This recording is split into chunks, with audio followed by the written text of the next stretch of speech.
حضرت بایزید بستامی کہتے ہیں میں نے حق معاف کروا لی اپنی ماں سے کہ ماں تیرے حق ادا کروں یا اللہ کے حق ادا کروں، تو مجھے اپنے حق معاف کر دے، میں اللہ سے اپنے حق معاف کروا لیتا ہوں، اپنی اللہ کو راضی کر لیتا ہوں۔ جنگلوں میں گھومتے رہے، 12 سال بیت گئے، ایک دن دوبارہ آئے، بستان کی سمت سے گزرے، خیال آیا چلو ماں کو سلام کر جاؤں۔ تہجد کا وقت تھا، رات کا وقت تھا، دروازے پہ کھڑے رہ گئے کہ میری ماں سوئی ہوگی، میں نے کبھی کوئی خدمت نہیں کی ماں کی، تو اب اٹھا کے تکلیف کیوں دوں؟ ساری رات کھڑے رہے۔ جب تہجد کا وقت گزرا تو نالی سے پانی آیا، سمجھ گئے کہ میری ماں تہجد کے لیے اٹھی ہے، دروازے کے قریب ہو گئے تو ماں نے ہاتھ اٹھا لیے، کہ اللہ میرا بیٹا بایزید تیری طلب میں نکلا ہوا ہے، میں نے اسے اپنے حق معاف کر دیے، تو اس کو اپنا وصال عطا کر دے۔ حضرت بایزید دروازہ کھٹکھٹانے لگے اور ماں کے قدموں میں لپٹ گئے اور رو کے کہنے لگے جس رب کو میں جنگلوں میں تلاش کرتا ہوں وہ تو رب میری ماں کے پاس ہے۔ تو ماں کی دعاؤں میں اللہ کی رضا ہے، ماں راضی ہو جائے تو سمجھ لو خدا راضی ہے۔ حکایت میں آتا ہے کہ حضرت بایزید بستامی رحمت اللہ علیہ ذکر الہی میں مصروف تھے، اچانک غیب سے آواز آئی کہ اے بایزید سامان کے بت خانے میں چلے جاؤ اور ان کی عید میں لباس سے راہبان پہن کر شامل ہو جاؤ۔ حضرت بایزید کہتے ہیں کہ اسے میں نے شیطان کی شرارت اور وسوسہ سمجھ کر جھٹلا دیا، لیکن بار بار یہی اشارہ کیا گیا تو میں سامان کے بت خانے میں جا کر ان میں انہی کا لباس پہن کر بیٹھ گیا۔ لوگ جمع ہو رہے تھے، کچھ دیر بعد ان کا بڑا راہبان وہاں پہنچ گیا، سب لوگ اس کا باز سننے کے لیے ہمتن گوش تھے۔ بہت دیر تک وہ بڑا راہبان کچھ نہ بولا تو ایک راہبان کھڑا ہوا اور اس نے بڑے راہبان سے سوال کیا کہ کیا ہم آپ کی حکمت بھری باتیں سننے کے لیے آئے ہیں، آپ کچھ کہتے کیوں نہیں ہیں؟ اب بڑے راہبان نے کہا کہ مجھے اس بات کا یقین ہے کہ تم میں لباس سے راہبان میں ہی ایک مسلمان موجود ہے اور وہ تمہارے مذہب کا امتحان لینے یہاں آیا ہے۔ لوگوں نے کہا کہ علی جاں آپ اشارہ فرمائیں، وہ کون ہے تو ہم اسے قتل کر دیں۔ بڑے راہبان نے کہا کہ نہیں، اسے قتل نہ کرو، بلکہ ہم علم و حکمت اور دلیل و حجت سے اسے شکست دیں گے۔ پھر راہبان نے اونچی آواز میں کہا اے محمدی، یعنی اے مسلمان، تجھے حضرت محمد صلی اللہ علیہ وآلہ وسلم کی قسم ہے تم جہاں بھی ہو کھڑے ہو جاؤ تاکہ ہم سب تمہیں دیکھ سکیں۔ حضرت بایزید فرماتے ہیں کہ میں کھڑا ہو گیا، زبان پر ذکر الہی جاری تھا۔ تب بڑے راہبان نے کہا کہ میں تم سے کچھ سوالات کروں گا، اگر تم نے اس کے جوابات دے دیے تو ہم تیرے تابع ہو جائیں گے، اور اگر تم جوابات دینے سے عاجز ہوئے تو اور جوابات نہ دے سکے تو ہم تجھے قتل کر دیں گے۔ بایزید بستامی نے فرمایا تم سوال کرو، انشاءاللہ میں جوابات دوں گا۔ بڑے راہبان نے سوالات کا آغاز کیا کہ وہ ایک چیز کیا ہے جس جیسی دوسری کوئی نہیں ہے، وہ دو کیا ہیں جن کا تیسرا کوئی نہیں ہے، وہ تین کیا ہے جن کے ساتھ چوتھا کوئی نہیں ہے، وہ چار کیا ہیں جن کے ساتھ پانچواں کوئی نہیں ہے، وہ پانچ کیا ہیں جن کے ساتھ چھٹا کوئی نہیں ہے، وہ چھ کیا ہیں جن کے ساتھ ساتواں کوئی نہیں ہے، وہ سات کیا ہیں جن کا آٹھواں کوئی نہیں ہے، وہ آٹھ کیا ہیں جن کے ساتھ نواں کوئی نہیں ہے، وہ نو کیا ہیں جن کے ساتھ دسواں کوئی نہیں ہے، وہ 10 کیا ہیں جو کامل ہیں، اور 11 کیا ہیں، اور 12 کیا ہیں، اور 13 کیا ہیں، اور 14 کیا ہیں جو اللہ سے باتیں کرتے ہیں۔ اور بتلاؤ کہ وہ کیا چیز ہے کہ جو بغیر روح کے دم لیتی ہے، اور وہ قبر کون سی ہے جو صاحب قبر کو لیے پھرتی ہے، اور وہ پانی کون سا ہے جو نہ آسمان سے آیا اور نہ زمین سے نکلا۔ اور بتاؤ وہ چار چیزیں کیا ہیں جو نہ جن ہیں، نہ آدمی، نہ فرشتہ، اور نہ وہ باپ کی پشت سے ہیں اور نہ ماں کے شکم سے ہیں۔ اور بتاؤ کہ سب سے اول زمین پر قتل کس نے کیا،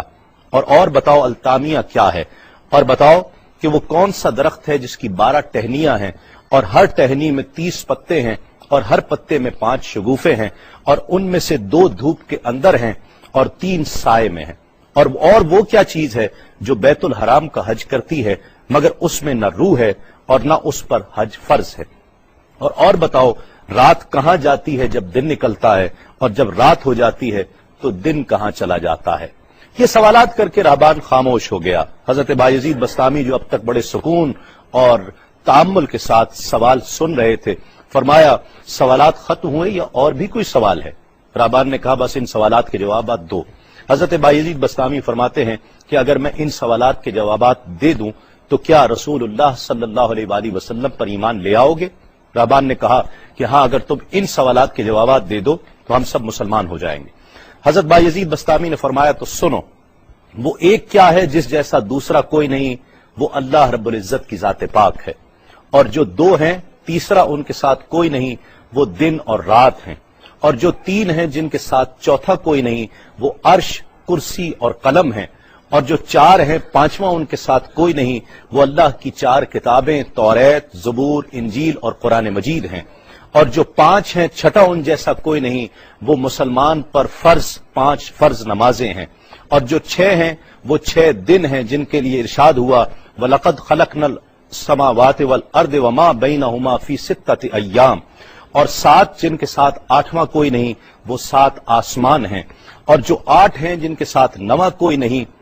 وہ عرش عظیم اٹھانے والے 8 فرشتے ہیں، اور جو 9 ہیں 10واں ان کے ساتھ کوئی نہیں، وہ 9 افراد کا گروہ ہے جنہوں نے زمین پر فساد کیا، جن کی اللہ نے قرآن مجید میں خبر دی ہے، اور جو 10 کاملہ ہیں وہ 10 فرائض ہیں جو مکہ معظمہ میں حاجیوں پر واجب ہیں جبکہ وہ حرم میں موجود ہوتے ہیں، اور 11 وہ حضرت یوسف علیہ السلام کے 11 بھائی ہیں جن کا تذکرہ قرآن مجید نے کیا ہے، اور 12 مہینے ہیں 1 سال کے، اور جو 13 ہیں وہ 13 حضرت یوسف علیہ السلام کے خواب ہیں، اور جو 14 ہیں وہ 14 جو رب سے کلام کرتے ہیں، وہ 7 آسمان اور 7 زمینیں 14 ہیں جو رب سے کلام کرتے ہیں، اور وہ چیز جس کے لیے تم نے پوچھا کہ جو بغیر روح کے سانس لیتی ہے وہ صبح ہے، اور وہ قبر جس کے لیے تم نے پوچھا کہ جو صاحب قبر کو لیے پھرتی ہے وہ یونس علیہ السلام کی مچھلی ہے، اور وہ پانی جو آسمان سے آیا نہ زمین سے آیا وہ شیشہ ہے جس میں بلقیس نے حضرت سلیمان علیہ السلام کے پاس گھوڑے کا پسینہ بھیجا تھا، اور وہ 4 جو نہ باپ کی پشت سے ہیں نہ ماں کے شکم سے ہیں، ان میں سے ایک حضرت اسماعیل علیہ السلام کی جگہ قربان ہونے والا دمبا ہے، دوسری حضرت صالح علیہ السلام کی اونٹنی ہے، تیسرے آدم علیہ السلام، اور چوتھی بیوی بی بی حوا علیہ السلام ہے۔ زمین پر پہلا قتل قابیل نے کیا، التامیہ قیامت کا دن ہے جس دن حساب و کتاب ہوگا، اور وہ درخت جس کے لیے تم نے پوچھا کہ جس کی 12 ٹہنیاں، ہر ٹہنی پہ 30 پتے، ہر پتے میں 5 شگوفے ہیں جن میں سے 2 دھوپ میں اور 3 سائے میں ہیں، وہ 1 سال ہے جس کے 12 مہینے ہیں، ہر مہینے میں 30 دن ہیں، 5 شگوفے 5 نمازیں ہیں، اور وہ 2 دھوپ میں ہیں 3 سائے میں ہیں، اور وہ جو چیز جس کے لیے تم نے کہا کہ طواف کرتی ہے کعبے کا، نہ اس میں روح ہے نہ اس پر حج فرض ہے، وہ نوح علیہ السلام کی کشتی ہے، وہ دن اور رات اللہ رب العزت کے علم میں پوشیدہ ہو جاتے ہیں۔ جب حضرت بایزید بسطامی علیہ الرحمہ نے سب سوالات کے جوابات دے دیے تو سب حیران اور ششدر کھڑے تھے۔ بایزید نے فرمایا تم نے مجھ سے اتنے سوالات کیے، میں تم سے ایک سوال کرتا ہوں، بتلاؤ جنت اور آسمان کی کنجی کیا ہے؟ سب کو جیسے سانپ سونگ گیا، کوئی جواب نہیں ہے۔ کہا کہ ہم جواب دینے سے عاجز ہیں۔ حضرت بایزید رحمت اللہ علیہ فرماتے ہیں کہ میں بتاتا ہوں آسمان اور جنت کی کنجی کیا ہے، خدا کی عزت کی قسم وہ لا الہ الا اللہ محمد الرسول اللہ صلی اللہ علیہ وآلہ وسلم ہے کہ یہ کلمہ پاک آسمانوں کی اور جنت کی کنجی ہے۔ بس آپ کا اتنا بیان کرنا تھا۔ حکایت میں آتا ہے کہ سب کی زبانوں پر کلمہ جاری ہو جاتا ہے، بت توڑ دیے گئے، اور جتنے وہاں پر موجود تھے سب ایمان لے آئے اور دائرہ اسلام میں داخل ہو گئے۔